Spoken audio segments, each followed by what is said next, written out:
Salut la communauté, c'est Wakiyu pour des Waki News. Alors aujourd'hui du coup on se retrouve pour l'event du nouveau héros qui arrive dans 2 petits jours, qui sera un event du coup qui va être sur 7 jours, et on va observer un petit peu grâce à ce site que j'ai trouvé il y a peu, un petit peu comment exploiter au mieux l'event sans pouvoir, enfin tout simplement comment l'exploiter au mieux. Donc sur cet event en 7 jours, donc il va falloir se connecter 7 jours, les quêtes VIP que vous connaissez, il va falloir acheter des... enfin il va falloir. Et il y a une quête qui va être d'acheter du coup des émeraudes, j'imagine que ça rend aussi des émeraudes, donc ce sera jusqu'à 90 000 diamants, les dépenses d'émeraudes qui seront jusqu'à 120 000 diamants, les captures location, alors pour ceux qui auraient jamais fait des ventes avec des nouveaux héros, en fait en général vous avez une petite map, du coup vous devez combattre un petit peu, donc vous avancez sur la map et donc vous faites des captures de location, ce qui s'appelle ça en anglais quoi. Ensuite donc dépenser d'énergie ce sera jusqu'à 18 000, ouvrir des coffres de l'outre-terre jusqu'à 250, ou toujours plus, et des coffres de la tour jusqu'à 120, sachant que c'est un event sur 7 jours, donc on en ouvre 15 gratuits par jour, donc on en a 105, on en aura 15 en plus à ouvrir. Sachant que voilà, on va observer un petit peu ce qu'on trouve à droite, parce que je trouve ça quand même assez intéressant. Pour ceux qui voudraient vraiment faire les ventes, en tout cas à fond, moi je pense pas que ce sera forcément le cas, parce que comme vous le savez, les tanks, c'est pas forcément l'amour de ma vie.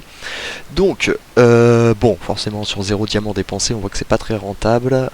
Sur 0 diamant acheté, pardon, forcément, puisqu'on dépensera pas du tout. Et on va voir que par exemple, on va avoir un ROI très intéressant de 35% avec 15 000 émeraudes achetées, contre 34% pour 90 000. Donc en fait là si vous voyez il y a un gros creux, donc ça veut dire que les récompenses qui vont être données par rapport à l'achat d'émeraudes en tout cas qui est demandé ne sont juste pas rentables, à moins vraiment de prendre le max, où là on arrive plus ou moins à combler la courbe. Mais si on suivait vraiment une logique, par exemple ça c'est une courbe ce qu'on appelle alinéa qui ne change pas, bah, si on faisait de cette courbe une courbe alinéa, ça ferait plus ou moins, ça passerait par ce point, par ce point, par ce point. Et donc du coup on voit que, enfin normalement, enfin non, autant pour moi parce que je dis des bêtises, ça passerait par là, et ça continuerait comme ça, et donc on devrait plutôt se retrouver dans les 38-40% de retour sur investissement pour 90%, ce qui n'est absolument pas le cas. On va voir que pour la dépense d'émeraude aussi, les récompenses ne seront pas du tout équilibrées par rapport à ce qu'ils nous demandent de faire, c'est-à-dire que quand on dépense 100 émeraudes, on aura vraiment le meilleur retour sur investissement, comparé, et ensuite ça devient de la chute brutale jusqu'à 3000 diamants, et je pense que c'est plus ou moins ce qu'on va tous dépenser quoi du coup sur cette vente, en tout cas pour ceux qui comptent ne pas y participer, parce qu'après comme vous pouvez voir c'est vraiment la chute libre, donc c'est à dire que c'est vraiment du diamant dépensé qui n'est pas rentable en fait. Là on peut vraiment bien le voir et je trouve ça assez super pour ça. Bon, les captures location dans tous les cas c'est quelque chose qu'il faudra faire à fond. La dépense d'énergie par exemple, on peut voir que hop, c'est très rentable du coup, jusqu'à 4000 d'énergie dépensée. Après on prend une espèce de chute, on passe de 192% de retour sur investissement à 75, ce qui est juste une chute brutale, et ensuite en plus ça continue à chuter, c'est à dire que ça ne remonte jamais. Donc mettre 18 000 d'énergie, à moins d'avoir des stocks vraiment insensés ou de participer à les vendre bien évidemment,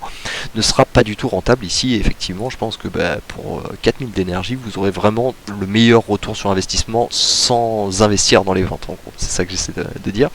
Ensuite pour les coffres de l'outre-terre, bon dans tous les cas ça c'est jusqu'à 6, donc c'est gratuit, donc là ils vont jamais faire des gros retours sur investissement,